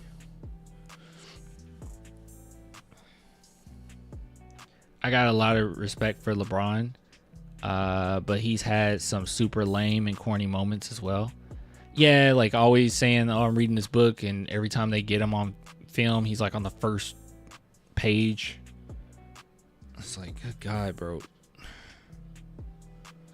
But LeBron, can I say this though? I think LeBron legitimately, just from what we gathered, could be wrong, but he seemed like a good guy. Like LeBron genuinely seems like a good guy. He seems cool. The only issue is just, you want somebody that's more cutthroat, in my opinion. I think Wemby will be that. I think Wemby has shown that. I think Wemby's that.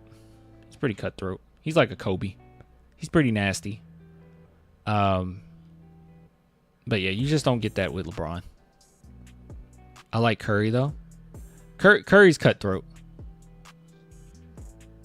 I always wish Curry had the same type of trash talk as Reggie Miller. That's what I always hoped for. That would have been nice.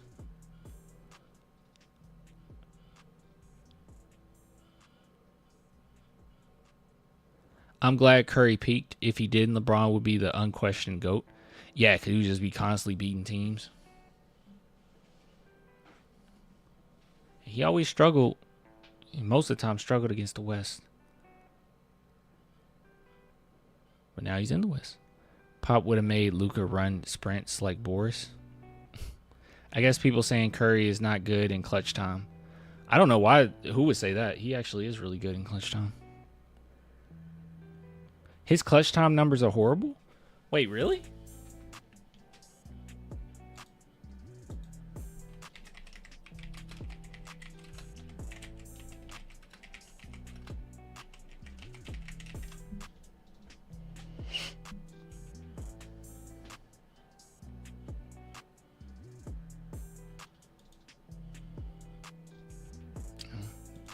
It's not letting me get to this website.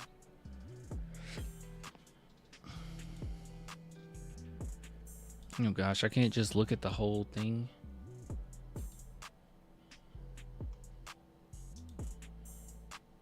Screw it.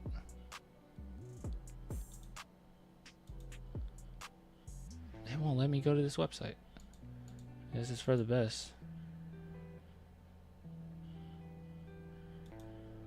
This is from 1 year ago. It's a Reddit post.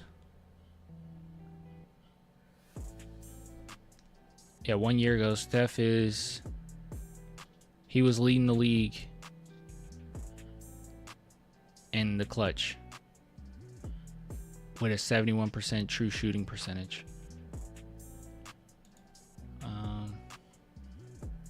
don't know. I'm too lazy to look it up. I always thought Curry was a good clutch player. What's Curry's clutch? All right, let's go to ChatGPT. ChatGPT is pretty good. All right, let's take a look. Let's see what ChatGPT says. Let's ask him.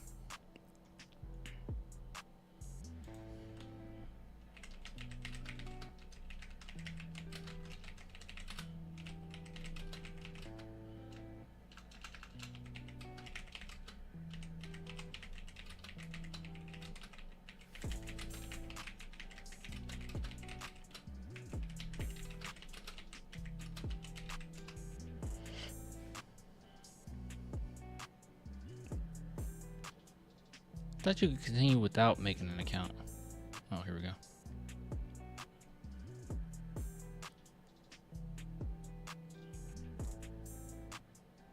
Steph Curry has consistently demonstrated exceptional performance in clutch situations throughout his NBA career, solidifying his reputation as one of the league's most reliable players in high-pressure moments.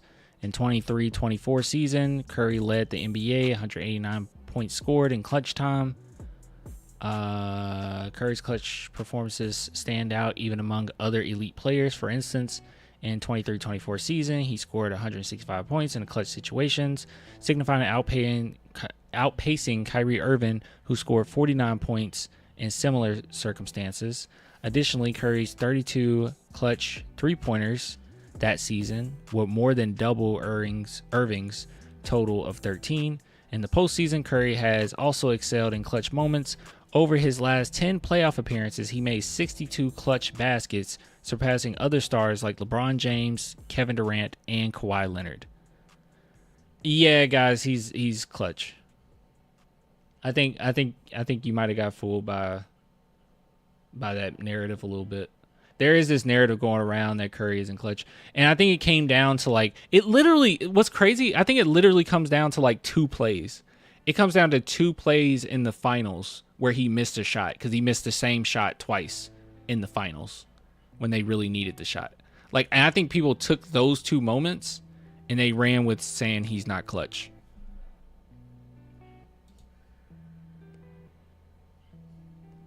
Goes to show narrative people try to push that was okay. Rob Parker's odd couple. Oh, Rob Parker's, yeah. Rob Parker's weird, bro. Luka is clutch. Yeah. Steph Curry got that reputation because of one. You know, another person who pushed it was what's his name? Skip Bayless. He pushed it too because he missed that one shot twice. It's 2 moments. I guess that defines whether or not you're clutch. Not everybody can be Jordan, okay? And even Jordan missed plenty of clutch shots, but you know what I'm saying. Like in the fight, like big final shot. Like not everyone can have that.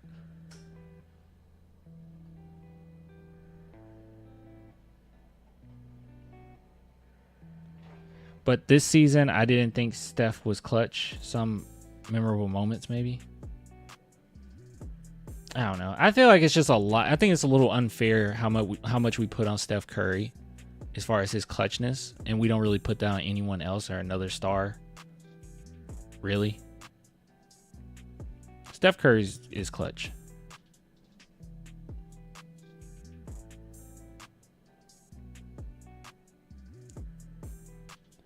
Bro, I know. I'm not someone that prays for downfalls either, but I think Skip is a really bad person. Like, genuinely, I think he's a bad person. But yeah, I do like that he's non-existent.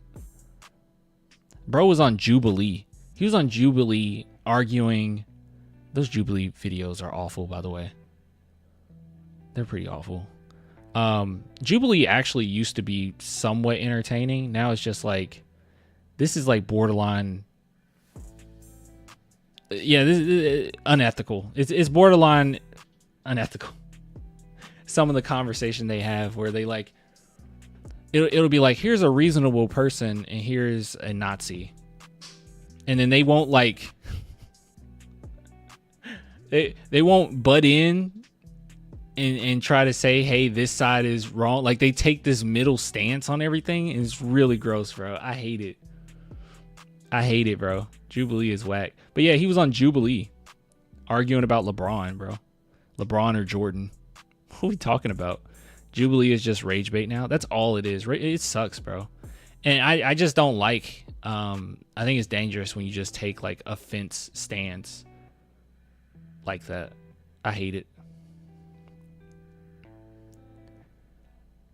Yeah, here's a reasonable person and here's Kanye. And then they'll like give you like maybe a little bit of fact checking at the bottom of the screen here and there. But you know, it's just good that we all can have a conversation. Get out of here. Whoa, hey, we know you love Kanye.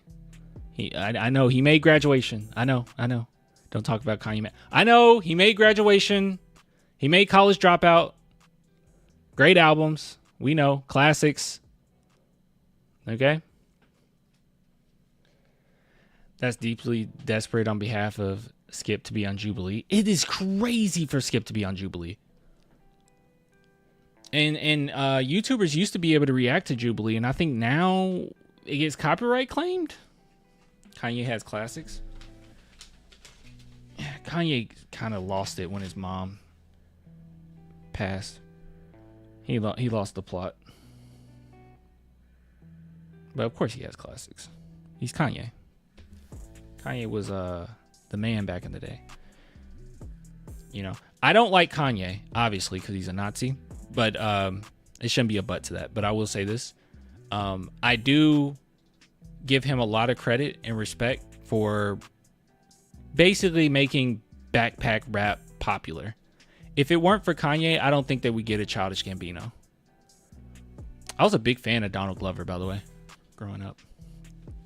Like when he did the Derek comedy stuff. But yeah, I do say without Kanye, we don't have certain rappers. So that makes me happy that we got that. Thank God we end up getting Gambino out of it. That's all I can say. You guys know I'm like the biggest Eminem fan. What do we get from Eminem? I know there's branches, right? But like, what big shift did we have? Obviously, we got 50, right? We got 50 Cent. And a lot of Eminem signings are really great artists, but they never get big. They never get big. I never would have watched Community if it wasn't for Glover. Donald Glover's so funny, bro. Not mumble rap. Yeah, not mumble rap. But what do we get from Eminem? Like, I would say Hopsin, but like, I don't think a lot of people love Hopsin like I loved Hopsin back in the day. I was on a Stan forum. That's what's up. I was in an old Eminem forum that had Eminem leaks. Eminem's great, bro. Logic. Logic was great at one point. I would say Logic is a product, not... Yeah, he's a product of Eminem. Well, Kendrick is... Like, Kendrick's a weird one, because Kendrick's like a piece of a lot of different rappers, but when Kendrick was first getting big, you guys remember the... what was the verse? The Control verse. You remember the Control verse? That Control verse was Eminem. Like, it had Eminem written all over it. So maybe we could say we wouldn't get Kendrick if it weren't for M, right? Yeah, like, Eminem helped save Dr. Dre's career. Dr. Dre also helped, Kendrick get bigger. So I think we could say Eminem's kind of a product of, or Kendrick's a product of M. J. Cole has mentioned how Eminem was a big inspiration to him. You think M wrote for Kendrick? No, heck no. No.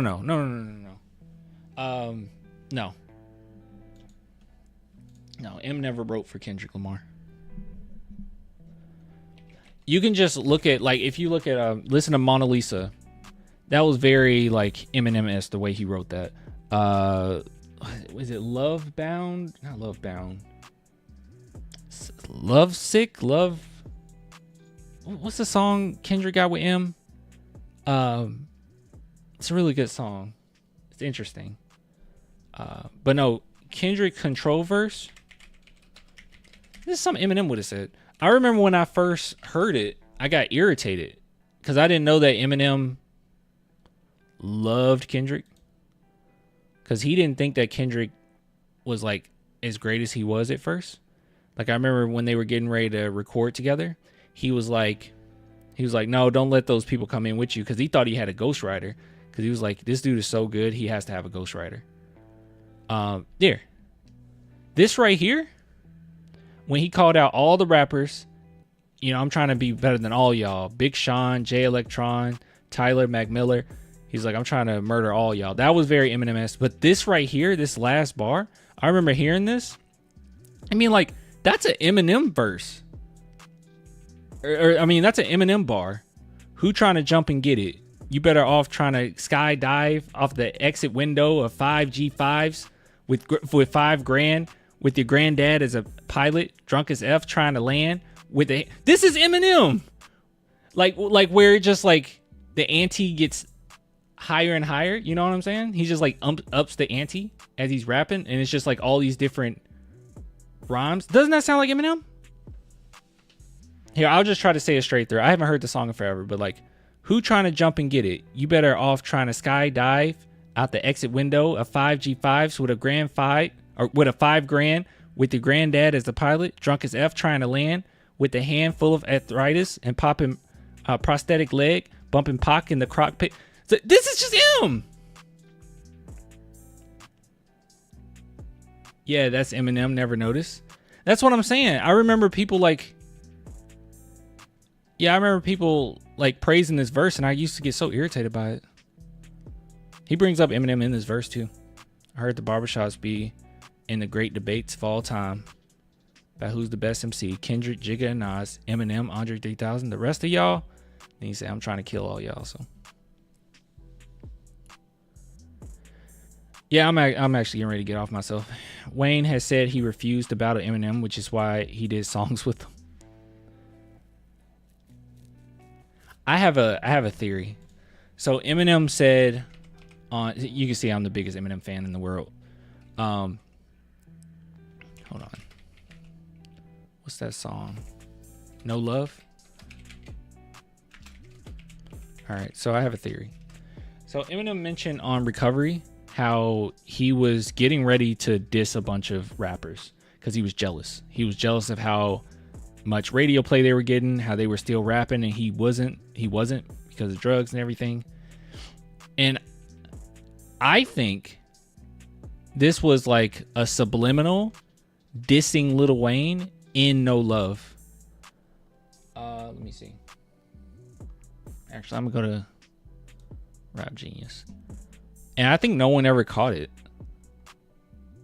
But when I was hearing it, I was like, are you talking about Lil Wayne? Let's see.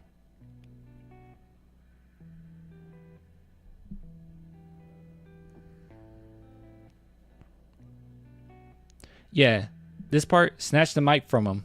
I'm gonna let you finish in a minute. And he's saying all this after Lil Wayne's verse. And what's funny is Lil Wayne's doing the ad libs and he's like, yeah. And it's like, I think he might be talking about you, bro. Let you finish in a minute. Yeah, that right was tight, but I'm about to spit the greatest verse of all time. So you might as well go back to lab tonight. You know, scribble out them rhymes you were gonna spit, start over and scratch and write new ones. This was actually an insane. I think this is one of Eminem's best verses ever. Like, real talk.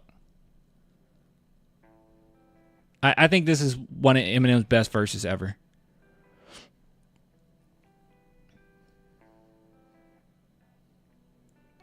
I thought that was the point of the song. What do you mean?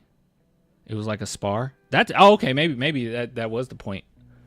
And he just murdered Jay-Z on Renegade. Renegade, the whole Renegade verses just felt like Jay-Z was trying to keep up and Eminem was just flowing on the beat. Like he was telling a story. That's one thing that I love about M, and I don't think that a lot of, especially mainstream rappers, ever do this, where they could paint the picture so vividly. Like they can rap and just paint it so vividly what they're saying, where you forget that you're listening to a song. It just all flows. It's like written like a conversation, but it's all rhyming. Like I don't hear a lot of rappers do that. Mainstream rappers. One of my favorite Eminem lines was from Sing for the Moment. Jay was always overly overrated to me. Jay-Z was just incredible businessman. Jay-Z, go and listen to Jay-Z in the 90s and you, like, I understand the praise. After the 90s, his style changed a little bit. I don't get it. I don't really get the praise after the 90s. In the 90s, though, he had some, like, go look up, like, Jay-Z, I don't know, freestyle or something in the 90s. Like, he was crazy. Let's see. This whole thing is great, but it's one part where it's like, it just flows.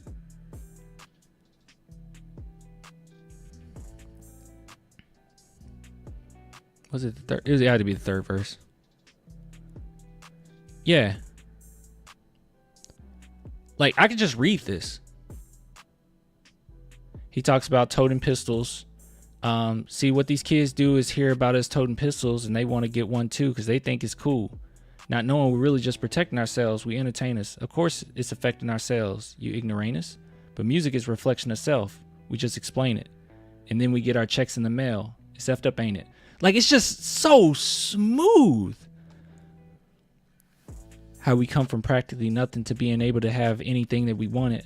Now, this is the part I really like. That's why we sing for these kids. I don't hear rappers talk like this, bro. There's like a little bit of vulnerability to this. Or self-awareness, I think.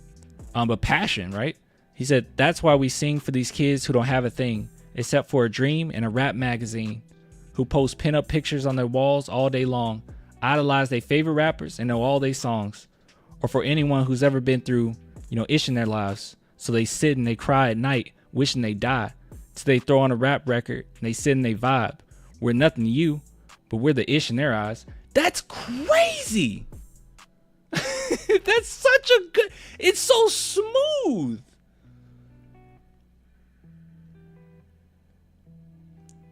It's so smooth. The album is perfect. Wait, which album? Oh, Black Album is a mag. Okay. Yeah. Song name? Sing for the Moment.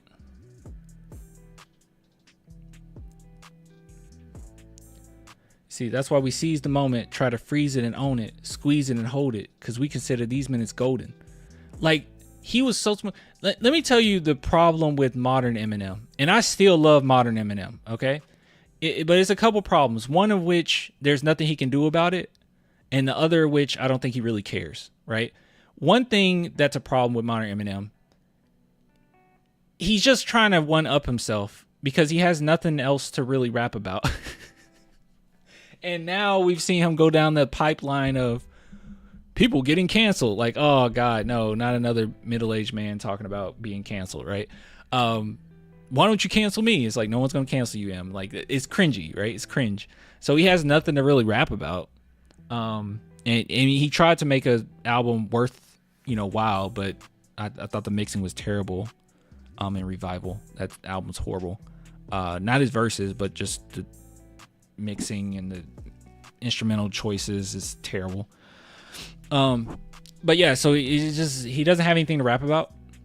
So he kind of just tries to one up himself as far as skill and punchlines and wordplay and everything. He does a phenomenal job at that. And then the second issue, this is the part he doesn't care. So that first part is nothing he can do about it. Like this right here, this is a moment in time. This is a moment in time where Eminem, you can even say D12, just on top of the world, right? Like he was the culture. Like you think early 2000s, Eminem is part of that, right? Like he's undoubtedly part of that. But the thing that he doesn't care about now is making songs that just flow like this. He's very capable of writing something that's a little bit, this isn't simple by any means, but it flows a little bit better.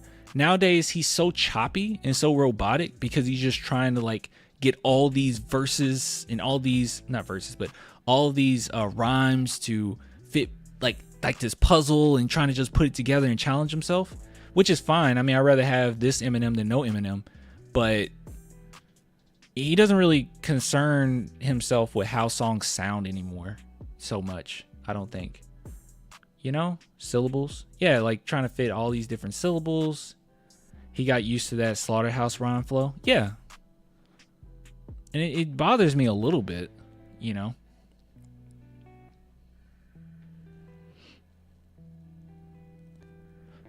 Still waiting for my salsa. Heck yeah. Eminem was everything. He was like, when I think of early 2000s, man, I think of cool technology, right? Like, I think of immense expressiveness amongst even big, corporate chains. As far as every restaurant looked a little bit different. Big chain restaurants looked a little different. I think of skateboarding culture, how that was on the come up. I think of PlayStation. I don't know. I just think of like all these things that were a staple of the early 2000s, and Eminem was just part of that. You think of like Backstreet Boys, NSYNC. The boy band scene was big. Guys being Metro, that was big.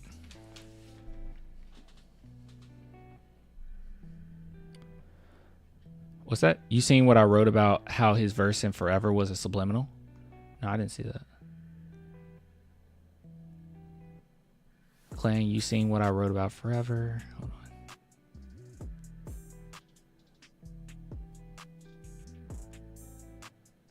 Wayne has said no, I read that. Yeah, he was going to diss Wayne. I remember that. Now the subliminal is in the song Forever. Look up a video that talks about Eminem subliminals in Forever. Oh, no. I knew about that because even in Forever, he mentioned how like, am I going to rap that slow? No. And then his was faster than everybody's. I remember that.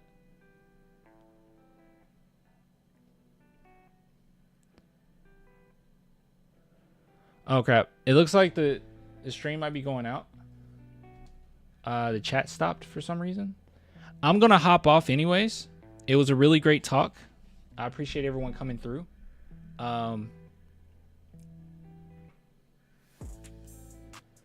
Anyways, I will get with you guys later. I will see how tomorrow goes. We'll either go live tomorrow or the next day, but we'll be going live pretty soon because we'll have to talk about the Hawk stuff. But yeah. Anyways, I'll get with you guys later. Till next time. Bye.